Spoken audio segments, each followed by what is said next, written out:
Olá, meus queridos irmãos, amigos, vocês que nos acompanham nas redes sociais, dando prosseguimento, ao nosso estudo do Porquê Creio. Hoje nós vamos falar sobre por que creio em princípios morais absolutos. E para isso eu peço que você abra sua Bíblia no texto de Isaías no capítulo 5, verso de número 20. Isaías 5, 20, que diz assim: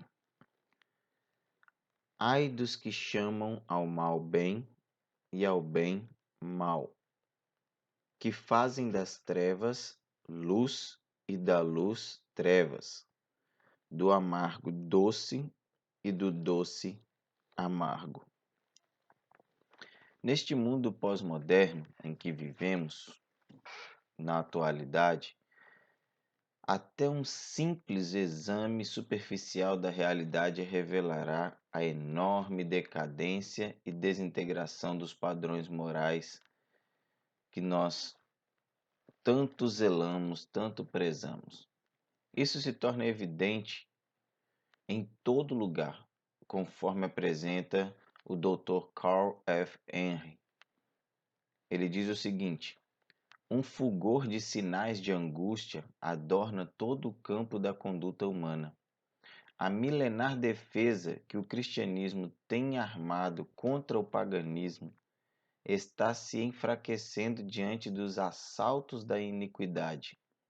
Forças poderosas procuram alterar essa defesa, desacreditá-la ou erradicá-la.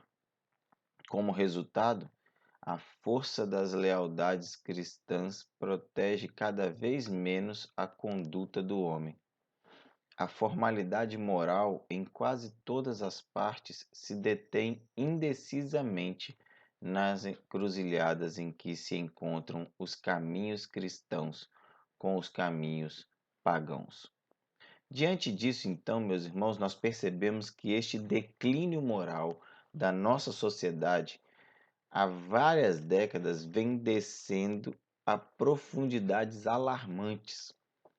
Há algum tempo, falar sobre sexo ilícito era algo chocante, mesmo entre os solteiros. Porém, hoje, o adultério apresenta-se como um assunto corriqueiro, principalmente em revistas, filmes, séries de televisão, internet e até nas redes sociais.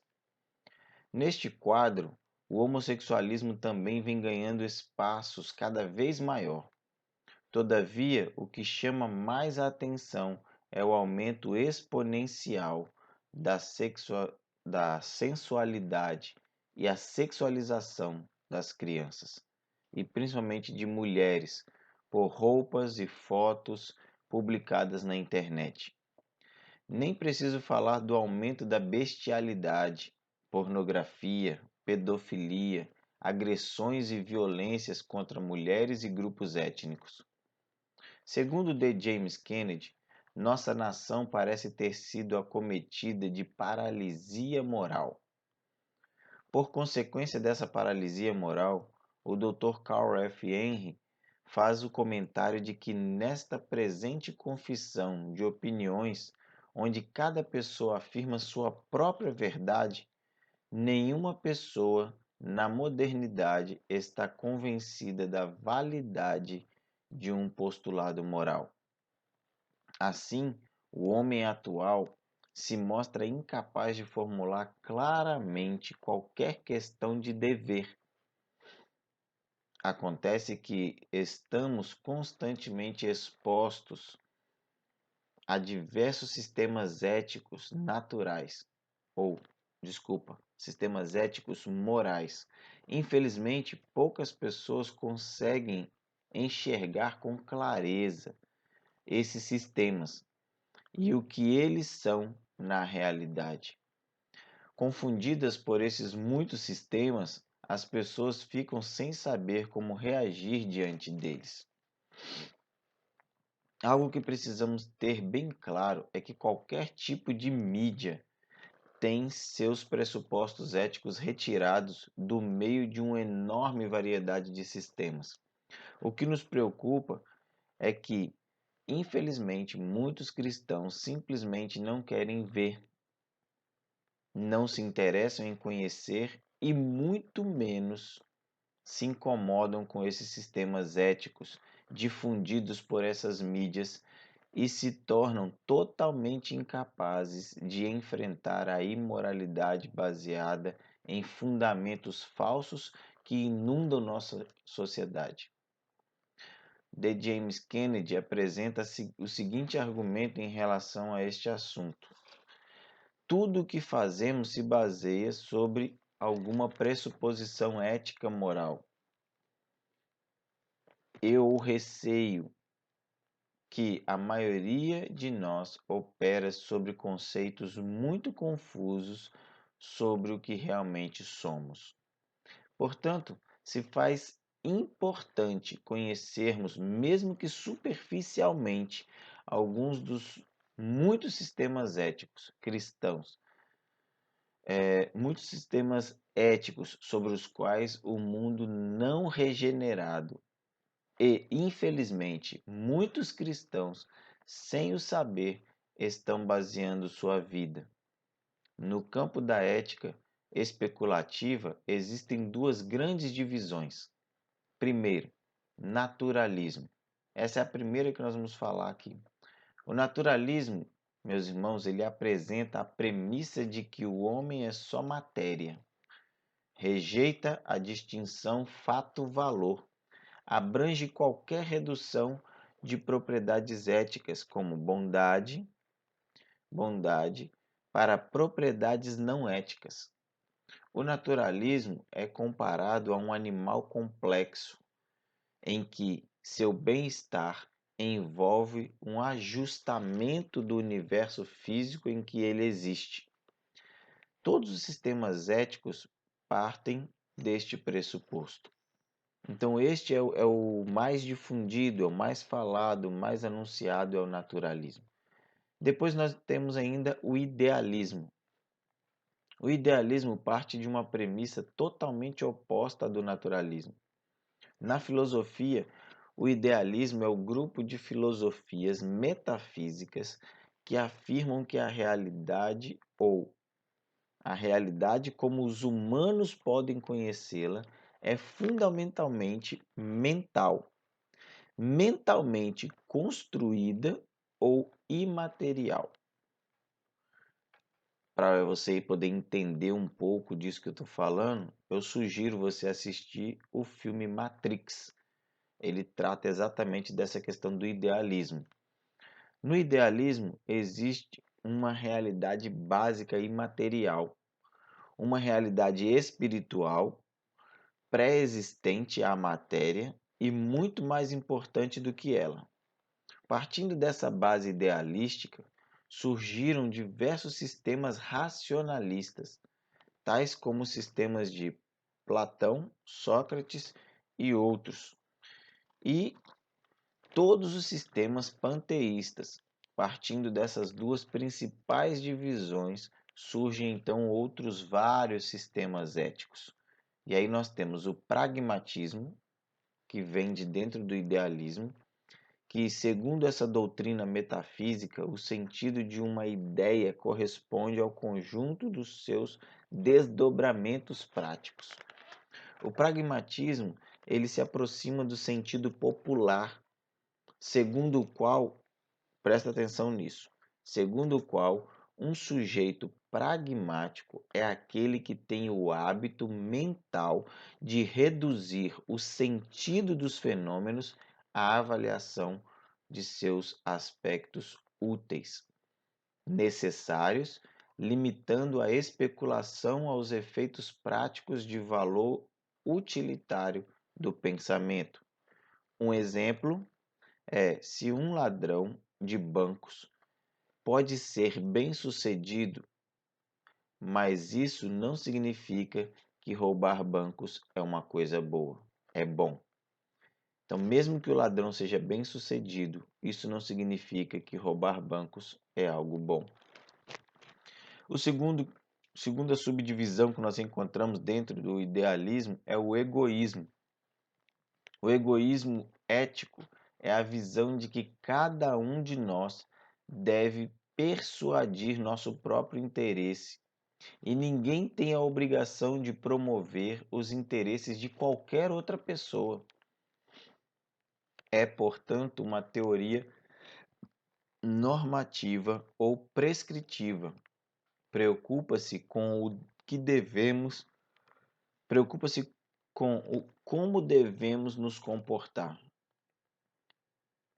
Henry Westcott dá um exemplo do seguinte: buscarei aquilo que é bom para mim. Não me importa os outros. Aquilo que for bom para mim é o que eu vou correr atrás, é o que eu vou fazer. Outro ponto importante dentro do idealismo é o altruísmo. Altruísmo é um tipo de comportamento encontrado nos seres humanos e outros seres vivos, em que as ações de um indivíduo beneficiam outros. Não é sinônimo de filantropia. No sentido comum do termo, é muitas vezes percebido como sinônimo de solidariedade. Exemplo, devemos buscar o bem de nosso próximo. Então, esse caso aqui é praticamente o oposto do egoísmo. E aí nós temos também o individualismo. Mas individualismo é a mesma coisa que egoísmo? Não, tá? Individualismo é um conceito político, moral e social que exprime a afirmação e a liberdade do indivíduo frente a um grupo, à sociedade ou ao Estado. Presta atenção nisso daqui agora. O individualismo é um princípio. O individualismo, em princípio, ele opõe-se a toda forma de autoridade ou controle coercitivo sobre os indivíduos e coloca-se em total oposição ao coletivismo. No que se concerne, então, à questão da propriedade. O individualista pode permanecer dentro da sociedade e de organizações que têm o indivíduo como valor básico. Embora as organizações e as sociedades contraditoriamente carreguem outros valores, não necessariamente individualistas, o que cria um estado de permanente tensão entre o indivíduo e essas instâncias da vida social é o caso do se baseia no egoísmo, tá? Não é a mesma coisa, mas o individualismo ele se baseia no egoísmo, ok? E aí nós temos também o comunismo. Comunismo vem do latim communis, comum, universal. É uma ideologia política e socioeconômica que pretende promover o estabelecimento de uma sociedade igualitária, sem classes sociais e apátrida, baseada na propriedade comum dos meios de produção. Como uma ideologia política, o comunismo é geralmente considerado como a etapa final do socialismo. E aí nós entramos no último ponto, então, que é o socialismo. O socialismo ético é uma filosofia política que apela ao socialismo por razões éticas e morais, em oposição às razões econômicas, egoístas e consumistas. Preste atenção nisso. Ele enfatiza a necessidade de uma economia moralmente consciente, baseada nos princípios do altruísmo, cooperação e justiça social, enquanto se opõe ao individualismo possessivo. Exemplo: o comunismo e o socialismo se baseiam na ideia de que o bem do homem é para o Estado e o interesse desses sistemas é a sociedade e não o indivíduo. Para concluirmos então essa primeira parte do porquê cremos em valores morais absolutos, essa parte introdutória que nós estamos falando dos sistemas, algumas pessoas poderão até utilizar da fala de Jesus, que pregava o comunismo ou o socialismo. Mas isso não é verdade e não tem base nas escrituras para tal afirmação. Em resposta, então, a essa questão, a esses sistemas, encontramos os sábios conselhos de Paulo a Timóteo, lá em 2 Timóteo 3, de 1 a 9. Paulo diz o seguinte: Saiba disso, nos últimos dias sobrevirão tempos terríveis. Os homens serão egoístas, avarentos, presunçosos, arrogantes, blasfemos, desobedientes aos pais, ingratos, ímpios, sem amor pela família, irreconciliáveis, caluniadores, sem domínio próprio, cruéis, inimigos do bem, traidores, precipitados, soberbos, mais amantes dos prazeres do que amigos de Deus, tendo aparência de piedade, mas negando o seu poder. Afaste-se também destes. São estes os que se introduzem pelas casas e conquistam mulherzinhas sobrecarregadas de pecados, as quais se deixam levar por toda espécie de desejos. Elas estão sempre aprendendo, mas não conseguem nunca de chegar ao conhecimento da verdade. Elas não conseguem nunca chegar ao conhecimento da verdade. Como Janes e Jambres se opuseram a Moisés, estes também resistem à verdade. A mente deles é depravada, são reprovados na fé, não irão longe, porém, como no caso daqueles, a sua insensatez se tornará evidente a todos. Confirmando então o que declara D. James Kennedy quando diz: todos estes sistemas, eles contêm certos conflitos ou antíteses, polaridades opostas com as quais se debatem. Todos estes sistemas têm algo em comum: são incompletos e inadequados. Nenhum deles é tão completo e equilibrado como o sistema das Escrituras Sagradas, que cobre todas as necessidades básicas da sociedade e da humanidade.